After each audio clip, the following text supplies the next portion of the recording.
പ്രിയപ്പെട്ട പ്രേക്ഷകരെ, മലയാളി വാർത്തയിലേക്ക് ഏവർക്കും സ്വാഗതം. കോൺഗ്രസ് അധികാരത്തിലേറിയതോടെ പഴയ കണക്കുകൾ തീർക്കേണ്ട സമയമായി എന്ന വെല്ലുവിളി പോർവിളി ഉയർത്തി ചില നേതാക്കൾ രംഗത്ത് വന്നിരിക്കുകയാണ്. പ്രത്യേകിച്ച് പോലീസിനെതിരെയാണ് ഇത്തരത്തിലുള്ള വെല്ലുവിളികൾ ഉയരുന്നത്. കഴിഞ്ഞ ദിവസങ്ങളൊക്കെ നമ്മൾ അറിഞ്ഞതാണ്, പോലീസ് മുൻ മുഖ്യമന്ത്രി പിണറായി വിജയന്റെ ഗൺമാന് നേരെ വലിയ രീതിയിലുള്ള ഒരു ഭീഷണി ഉയർന്നിരുന്നു. ഇപ്പോഴിതാ ഒരു പോലീസ് ഉദ്യോഗസ്ഥന് നേരെ ഭീഷണിയുമായി യൂത്ത് കോൺഗ്രസ് നേതാവ് കൊല്ലയിൽ ശ്യാംലാൽ. UDF അധികാരത്തിൽ വന്നാൽ 1-ന് 10-ആയും 10-ന് 100-ആയും തിരിച്ചു തരുമെന്നായിരുന്നു തമ്പാനൂർ SHO ആയിരുന്ന ജിജുകുമാറിനെതിരെ ഭീഷണി. ഫേസ്ബുക്കിലൂടെയാണ് കൊല്ലയിൽ ശ്യാംലാലിന്റെ ഭീഷണി. SHOയുടെ ചിത്രമടക്കം പങ്കുവെച്ചുകൊണ്ടായിരുന്നു ഇത്തരത്തിലൊരു ഭീഷണി മുഴക്കിയിരിക്കുന്നത്. കഴിഞ്ഞ മാർച്ചിൽ മന്ത്രി KV ഗണേഷ് കുമാർ രാജിവെക്കണമെന്നാവശ്യപ്പെട്ട് യൂത്ത് കോൺഗ്രസ് പ്രവർത്തകർ തമ്പാനൂർ KSRTC ടെർമിനലിലേക്ക് അതിക്രമിച്ച് കയറിയത് തടഞ്ഞ പോലീസ് ഉദ്യോഗസ്ഥരെ യൂത്ത് കോൺഗ്രസുകാർ ആക്രമിച്ചിരുന്നു. തമ്പാനൂർ സ്റ്റേഷനിലെ CPO അനു കൃഷ്ണൻ അന്ന് പരിക്കേറ്റു. ആക്രമണത്തിന് നേതൃത്വം നൽകിയ ശ്യാംലാൽ, ശരത് എന്നിവരെ അറസ്റ്റ് ചെയ്യുകയും 21 പേർക്കെതിരെ കേസെടുക്കുകയും ചെയ്തിരുന്നു. ഇതിന്റെ വൈരാഗ്യത്തിലാണ് ഇപ്പോൾ ഇത്തരത്തിലൊരു ഭീഷണി മുഴക്കിയിരിക്കുന്നതെന്നാണ് മനസ്സിലാക്കാൻ സാധിക്കുന്നത്. മാത്രമല്ല, മറ്റൊരു പോലീസുകാരനെതിരെയും ഇത്തരത്തിൽ വലിയ രീതിയിലുള്ള ഒരു ഭീഷണി മുഴക്കിയിട്ടുണ്ട്. അതായത് ആ പോസ്റ്റ് ഇങ്ങനെയാണ്: ദിൽജിത്തെ, CPMന്റെ കെയർ ഓഫിൽ സ്പെഷ്യൽ ബ്രാഞ്ചുകാരനായി യൂത്ത് കോൺഗ്രസിന്റെ സമര പോരാളികളെ തെറി വിളിക്കുകയും കള്ളക്കേസിൽ കുടുക്കിയവനെ ഒരിക്കൽ കൺട്രോൾമെന്റ് സ്റ്റേഷൻ കണ്ടീഷൻ ബൈൽ ഒപ്പിടാൻ ഞാൻ വന്നപ്പോൾ സ്റ്റേഷനിലുണ്ടായിരുന്ന മുഴുവൻ പേരുടെ മുന്നിൽ വെച്ച് നീ പറഞ്ഞു, എത്ര വലിയ പാർട്ടിക്കാരനായാലും നിന്റെ മുമ്പിൽ കുനിഞ്ഞു നിൽക്കേണ്ടി വരും. എങ്ങനെയാണ് കുനിഞ്ഞു നിൽക്കേണ്ടതെന്ന് നിനക്ക് കാലവും എൻ്റെ പാർട്ടിയും കാണിച്ചു തരും. നീ എഴുതി വച്ചോ. നീ ഇനി ആരെ വിളിച്ച് സോപ്പിടാൻ നിൽക്കണ്ട. നിനക്ക് പണി തരും ഞാൻ. Wait and see. നിന്റെയൊക്കെ കാരുണ്യം കൊണ്ട് കഴിഞ്ഞ 10 വർഷത്തിനിടയിൽ 5 വട്ടമാണ് ഞാൻ ജയിൽവാസം അനുഭവിച്ചത്. മറക്കാൻ പറ്റുമോ സാറേ എന്നാണ് മറ്റൊരു ഭീഷണി. മാത്രമല്ല, ജിജു ഇപ്പോൾ കൊട്ടാരക്കര CI ആണ്. ദിൽജിത്ത് സ്പെഷ്യൽ ബ്രാഞ്ച് തിരുവനന്തപുരം ഉണ്ട്. ഇവരുടെയൊക്കെ ചിത്രം പങ്കുവെച്ചുകൊണ്ട് ഈ 3 പേര് ഗൺമാന്റെ മുൻ മുഖ്യമന്ത്രി പിണറായി വിജയന്റെ ഗൺമാന്റെ ഫോട്ടോ അടക്കം പങ്കുവെച്ചുകൊണ്ട് ഈ 3 പേരെ മറക്കല്ലേ സാറേ എന്ന് പറഞ്ഞുകൊണ്ട് മറ്റൊരു പോസ്റ്റ് കൂടി പങ്കുവച്ചിട്ടുണ്ട്. ഇനി മുഹമ്മദ് ആഷിഖ് മൻസൂർ എന്ന് പറയുന്ന മറ്റൊരു യൂത്ത് കോൺഗ്രസ് നേതാവിൻ്റെ ഭീഷണിയുണ്ട്. അത് കൽപ്പറ്റ SHOയ്ക്ക് നേരെയാണ് യൂത്ത് കോൺഗ്രസിൻ്റെ ഭീഷണി. ലെറ്റസ് ടേക്ക് റിവെഞ്ച് എന്ന് പറഞ്ഞാണ് ഈ യൂത്ത് കോൺഗ്രസ് പ്രവർത്തകൻ ഇത്തരത്തിൽ അദ്ദേഹത്തിൻ്റെ ഫോട്ടോ പങ്കുവെച്ചുകൊണ്ട്, കൽപ്പറ്റ SHOയുടെ ഫോട്ടോ പങ്കുവെച്ചുകൊണ്ട് ഇത്തരത്തിൽ ലെറ്റസ് ടേക്ക് റിവെഞ്ച് എന്ന് പറഞ്ഞ് ഒരു ഭീഷണി സന്ദേശം, ഒരു പോസ്റ്റ് പങ്കുവച്ചിരിക്കുന്നത്. ആ പോസ്റ്റ് ഇപ്രകാരമാണ്: പ്രിയപ്പെട്ട Vinoy sir, we are waiting, let us take revenge. ഇത്തരത്തിലാണ് യൂത്ത് കോൺഗ്രസ് പ്രവർത്തകന്റെ ഭീഷണി. അതായത് അധികാരം കിട്ടിയ ഉടനെ തന്നെ തങ്ങളെ ആക്രമിച്ച അല്ലെങ്കിൽ തങ്ങൾക്കെതിരെ നിന്ന പോലീസുകാരെയെല്ലാം ഭീഷണിപ്പെടുത്തുകയാണ്, അല്ലെങ്കിൽ അവർക്കെതിരെ പ്രതികാരം ചെയ്യുമെന്ന് ഉറക്കെ പ്രഖ്യാപിക്കുകയാണ് യൂത്ത് കോൺഗ്രസ് നേതാക്കൾ. ഇത്തരത്തിൽ പ്രതികാരം ചെയ്യാനാണോ അതായത് ഇത്തരത്തിൽ അധികാരത്തിലേറിയ ഉടൻ തന്നെ പ്രതികാരത്തിന് തുനിഞ്ഞിറങ്ങുകയാണോ എന്ന ചോദ്യമാണ് ഉയരുന്നത്. പ്രത്യേകിച്ച് പോലീസിന് നേരെയാണ്, അല്ലെങ്കിൽ പോലീസ് ഉദ്യോഗസ്ഥർക്ക് നേരെയാണ് യൂത്ത് കോൺഗ്രസ്കാരുടെ അല്ലെങ്കിൽ നേതാക്കന്മാരുടെ ഇത്തരത്തിലുള്ള ഭീഷണി എന്നതാണ് ഏറ്റവും ശ്രദ്ധേയം.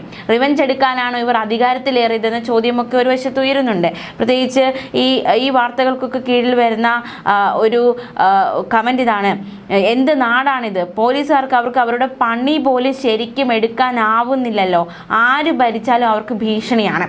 ഇപ്പോൾ പോലീസ് നമ്മുടെ നാടിൻ്റെ ക്രമസമാധാനം, അതുപോലെ തന്നെ അവരുടെ പണിയെടുക്കും, അവർക്ക് പണിയെടുക്കാനുള്ള ഒരു അവകാശം പോലും ഇല്ലേ എന്നൊരു ചോദ്യം. ഇപ്പോൾ കഴിഞ്ഞ പ്രാവശ്യം LDF സർക്കാരായിരുന്നു. അപ്പോൾ അവർക്കെതിരെ വരുന്ന സമരം മുഖ്യമന്ത്രിക്ക് സുരക്ഷ ഒരുക്കുക, അല്ലെങ്കിൽ അത്തരത്തിലുള്ള കാര്യങ്ങളൊക്കെ അവരുടെ ഡ്യൂട്ടിയാണ്. ഇനി അടുത്ത സർക്കാർ വന്നു, ഇപ്പോൾ VD സതീശനാണ് മുഖ്യമന്ത്രി, VD സതീശന് സുരക്ഷയൊരുക്കും. KC വേണുഗോപാലാണ് മുഖ്യമന്ത്രിയിൽ KCക്ക് സുരക്ഷയൊരുക്കും. RC ആണ് മുഖ്യമന്ത്രിക്ക് RCക്ക് സുരക്ഷയൊരുക്കും. അത് അവരുടെ ഡ്യൂട്ടിയാണ്. ആ ഡ്യൂട്ടി ചെയ്യാനുള്ള ഒരു അവകാശം പോലും അവർക്കില്ല എന്ന ചോദ്യമാണ്. ഇതിപ്പോൾ ആര് ഭരിച്ചാലും കുറ്റം മുഴുവൻ പോലീസുകാർക്ക് എന്ന രീതിയിലാണ് ഇപ്പോൾ പോലീസുകാർക്കെതിരെ തുടരെ ഇത്തരത്തിലുള്ള ഭീഷണികൾ ഉയർന്നുകൊണ്ടിരിക്കുന്നത്. അപ്പോൾ മറ്റൊരാൾ കുറിക്കുന്നത് അമ്മാതിരി രക്ഷാപ്രവർത്തനമല്ലേ അന്ന് ആ പോലീസ് ഉദ്യോഗസ്ഥൻ നൽകിയത്.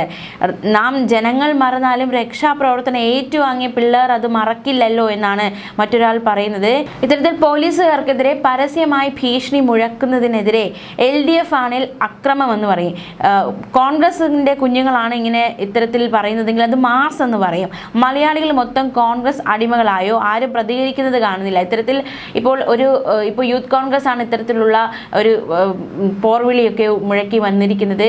ഒരു കമ്മ്യൂണിസ്റ്റുകാരനാണ് ഇത്തരത്തിൽ ഒരു ഭീഷണി മുഴക്കുന്നതെങ്കിൽ അതിനെ അക്രമം തുടങ്ങി അക്രമികൾ എന്ന് പറഞ്ഞ് ആക്ഷേപിക്കും. പക്ഷേ കോൺഗ്രസ്സുകാരായതുകൊണ്ട് അതിന് മാസ് എന്ന് BJP ഇട്ട് വലിയ രീതിയിൽ ആഘോഷിക്കുകയാണ് എന്നതടക്കമുള്ള മറ്റൊരു കമൻറ്റ് കൂടി നിറയുന്നുണ്ട്. കാക്കിക്കുള്ളിൽ CPM കളിച്ച ആളുകളെ ജനങ്ങൾ മറന്നു കാണും. എന്നാൽ ആ കളികൾ ഏറ്റുവാങ്ങിയവർ മറക്കാൻ ചാൻസ് ഇല്ല. കളിക്കുമ്പോൾ നോക്കി കളിക്കണം. അത് ആരുടെ ആയാലും ഇല്ലേൽ പണി പാലും വെള്ളത്തിൽ കിട്ടുമെന്നാണ് മറ്റൊരാളുടെ കമൻറ്റ്.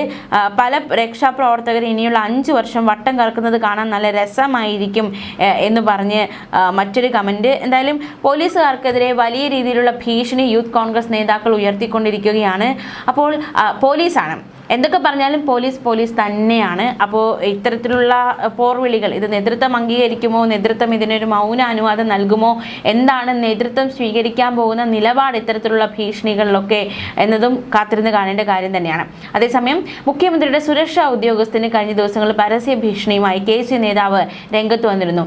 തല അടിച്ചു പൊട്ടിച്ചതിന് കണക്ക് തീർക്കുമെന്നായിരുന്നു KC സംസ്ഥാന വൈസ് പ്രസിഡന്റ് അരുൺ രാജേന്ദ്രൻ സാമൂഹ്യ മാധ്യമത്തിൽ ഭീഷണി മുഴക്കിയത്. മുഖ്യമന്ത്രിയുടെ സുരക്ഷാ ഉദ്യോഗസ്ഥൻ സന്ദീപിന്റെ ചിത്രം പങ്കുവച്ചായിരുന്നു ഭീഷണി. കോൺഗ്രസ് സൈബർ ഗ്രൂപ്പുകളും സുരക്ഷാ ഉദ്യോഗസ്ഥന്റെ ചിത്രം പങ്കുവച്ച് ആഹ്വാനങ്ങൾ ഉയർത്തിയിരുന്നു.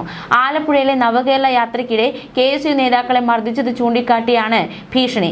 സാറേ സുഖമാണല്ലോ അല്ലേ? സുഖിക്കാൻ പോകുന്നതേ ഉള്ളൂ. 22 ദിവസം കൂടി, അതായത് ഈ ഒരു പോസ്റ്റ് പങ്കുവച്ച് 22ാം ദിവസമാണ് വോട്ടെണ്ണുന്നത്. അതുകൊണ്ട് ഇത്തരത്തിൽ 22 ദിവസം കൂടി കഴിഞ്ഞോട്ടെ, സുഖിപ്പിക്കുന്നുണ്ട് ഞങ്ങൾ സാറുമാരെ എന്ന് പറഞ്ഞാണ് ആ ഒരു പോസ്റ്റ് പങ്കുവച്ചിരുന്നത്. ഞങ്ങളുടെ പ്രിയപ്പെട്ടവരുടെ തലയും കണ്ണും മൂക്കും അടിച്ചു പൊട്ടിക്കാൻ നേതൃത്വം കൊടുത്തവരൊക്കെ തൊഴിലുറപ്പ് കാർഡ് ഒരെണ്ണം എടുത്തു വെച്ചോ. ഞങ്ങളെല്ലാം മറന്നെന്ന് നിങ്ങൾക്ക് തോന്നിയാൽ ഞങ്ങൾ മരിച്ചെന്ന് ഉറപ്പ് വരുത്തണം. ഞങ്ങളുടെ കണക്ക് പുസ്തകത്തിൽ രക്തം കൊണ്ട് എഴുതിയിട്ടിരിക്കുന്ന കണക്കുകൾ ഒരുപാടുണ്ട്. ആ കണക്കുകളൊക്കെ നമുക്ക് തീർക്കണ്ടേ സാറേ എന്നായിരുന്നു KSU നേതാവ് അരുൺ രാജേന്ദ്രൻ കുറിച്ചത്. അതേസമയം തനിക്കെതിരെ സമൂഹ മാധ്യമങ്ങളുടെ ഭീഷണിയും അപവാദ പ്രചരണവും നടക്കുന്നെന്ന് കാട്ടി സുരക്ഷാ ഉദ്യോഗസ്ഥനായി സന്ദീപ് പോലീസിൽ പരാതി നൽകിയിരുന്നു. ഈ പരാതിയുടെ അടിസ്ഥാനത്തിൽ അരുൺ രാജേന്ദ്രൻ ഉൾപ്പെടെയുള്ള KSU നേതാക്കൾക്കെതിരെ പോലീസ് കേസെടുത്തിട്ടുണ്ട്. എന്തായാലും എല്ലാവരും കൂടി പോലീസിന്റെ നെഞ്ചത്തോട്ട് കയറുകയാണ്. എന്താകുമെന്ന് കാത്തിരുന്ന് കാണാം. ന്യൂസ് ഡെസ്ക് മലയാളി വാർത്ത.